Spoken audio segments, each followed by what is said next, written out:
Hello, friends, and welcome back to r/MaliciousCompliance.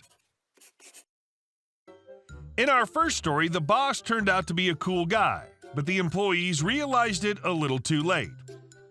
But before we begin, don't forget to subscribe to our channel if you're new here and turn on notifications so you don't miss a new video every single day. Here we go. Union rep won't negotiate? Okay. The area that I was born and raised in is not very union-friendly. They're not completely anti-union, just definitely not pro-union. This story was related to me by my father and dates back to the 70s or 80s. My father had a friend who owned a mid-sized manufacturing facility and employed 50 to 100 people. He paid above average to all his employees and apparently was a good guy to work for. After several years in business, a new guy gets hired and starts agitating for a union. Sings the siren song of labor to his coworkers, gets enough support to have a vote. The workers vote to unionize and join a local. The local sends their guy over to negotiate with the owner on a collective bargaining agreement. Owner reads the agreement as provided by the union and walks into the meeting. Union rep says, "Sign this or we're going on strike." Owner starts to ask a question, but the rep interrupts and repeats, "Sign this or we're going on strike." Owner tries one more time, same interruption and demand, so he shrugs and signs. 2 weeks later, there's a lot of angry union members wanting to know why their paycheck is several $100s smaller. Owner says, "I tried to tell your rep that the pay scale in the agreement was worse than what I pay y'all, but he wouldn't let me talk. You'll have to ask him why your paycheck is so small." The union didn't last very long in that shop. There's no form of social organization that's not infested with idiots. And our next story.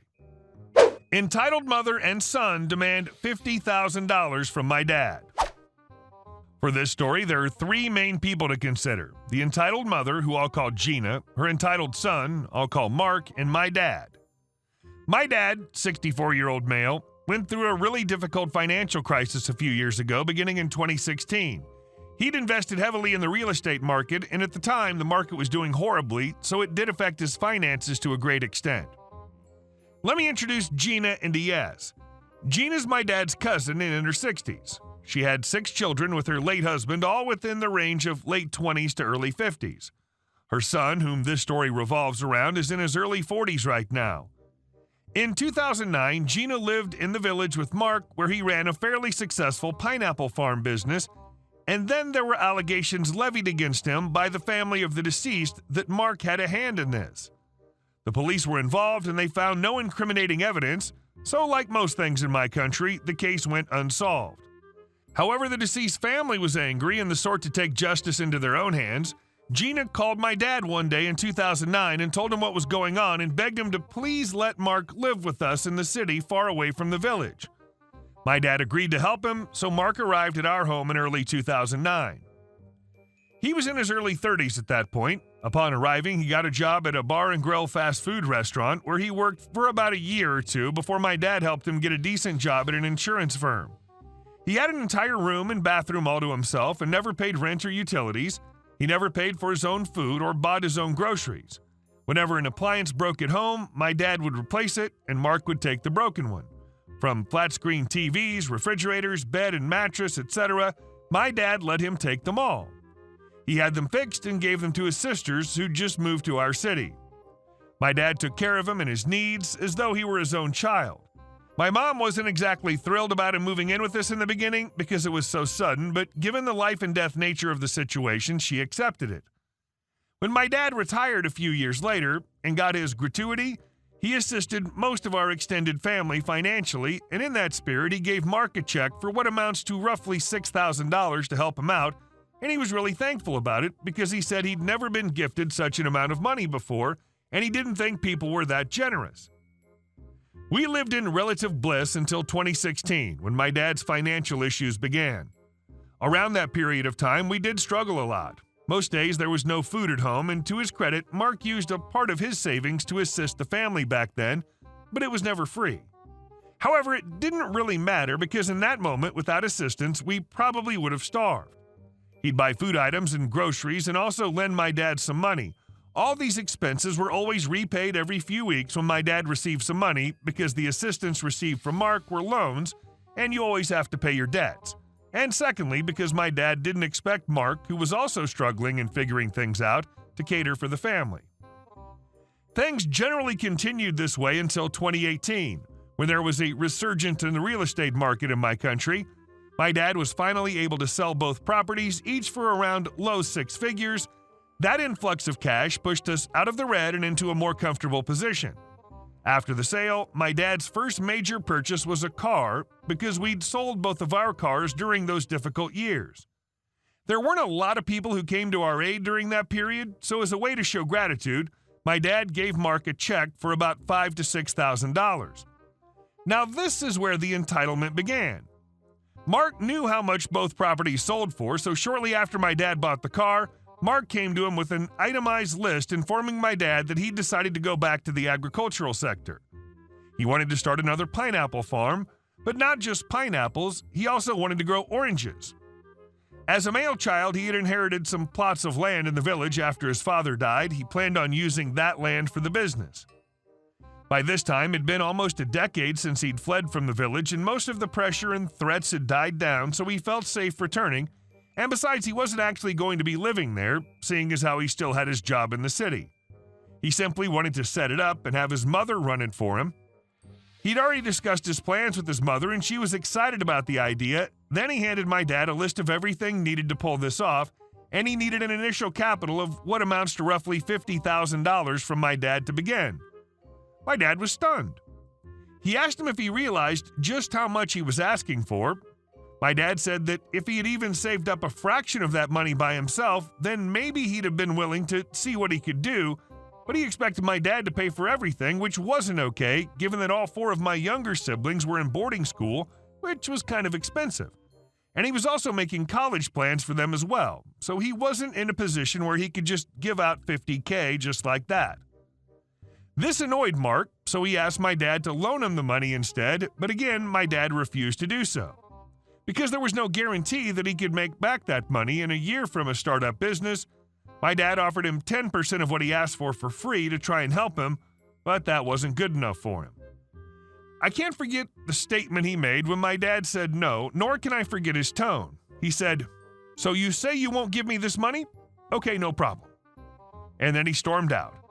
He didn't care about my dad's reasons or my siblings' well-being. All he cared about was himself. This was on a Tuesday, mind you. On Saturday, his mother came to our house unannounced from the village. Neither her nor Mark had informed my parents she was coming. The things she said that day, she unleashed every ounce of resentment she had for him. Prior to this, he'd always looked upon her as the sister he never had and treated her as such. We just had lunch that afternoon when Mark went to pick her up from wherever she got dropped. She went on a tirade. She began by telling him that what he was doing was wrong. It's been a few years, but I'll try to recall her words to the best of my ability. "How can you treat Mark this way? Is this fair? You sold the properties for hundreds of thousands of dollars, converted from local currency, so what's $50K? You've forgotten how Mark supported you when you were struggling? You've forgotten how he spent his salary on you and your children every month? And now you cannot even help him with this small thing, even though you have the money?" She said all this in front of my dad, mom, me, Mark, and my younger siblings. My mom sent my siblings to their rooms because it was no atmosphere for children.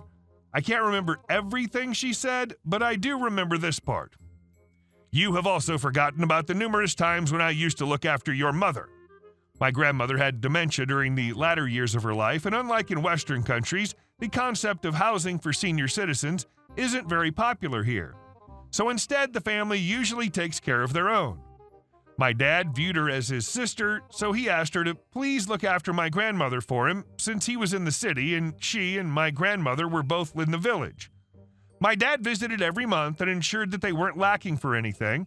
He gave her monetary gifts or food items, etc., as a way to say thank you, so while she was in fact helping him, my dad did show constant financial appreciation until my grandmother passed. Through her tirade, my dad said nothing. He's extremely quiet and hates conflict, but my mom is the exact opposite. She doesn't take bullcrap from anyone.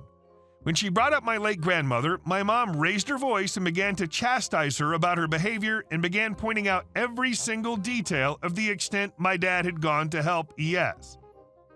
"Do you think your son would be alive today had my husband not agreed to let him move in with us?" she said while pointing at ES.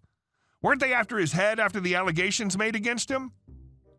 How many people have given you $6,000 not once but twice free of charge? How many people would open their homes to someone who's suspected of murder? But my husband did it because he loves and values his family above almost anything. Yes, Mark helped us out when things were really bad, and I'm thankful, but he was always repaid in full. Do you not care about him training his own children? If he gives you that money, do you not see how that would disrupt the plans he's made for his own kids?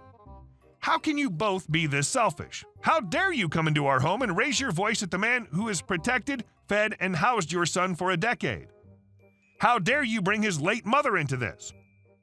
When you took care of her, did you receive nothing in return?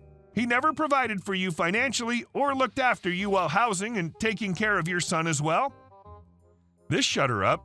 So much more was said which I can't remember before my mom asked Gina to leave. To show you just how little shame he had, Mark continued to live with us for a few months before eventually moving out. My dad refused to ask him to leave because he knew Mark was already making plans to leave. When all this went down, Mark was in his late 30s, so he was old enough to know better. To this day, my dad never lets any member of my extended family visit. He often wonders where exactly he went wrong or what heinous crime he committed against them, and it always upsets me whenever he talks about these events because of just how much pain it still causes him to this day. Your mother's a good partner to your father. She knew what to say and when to say it. Hey guys, thank you all for watching the video. I'll see you in the next one.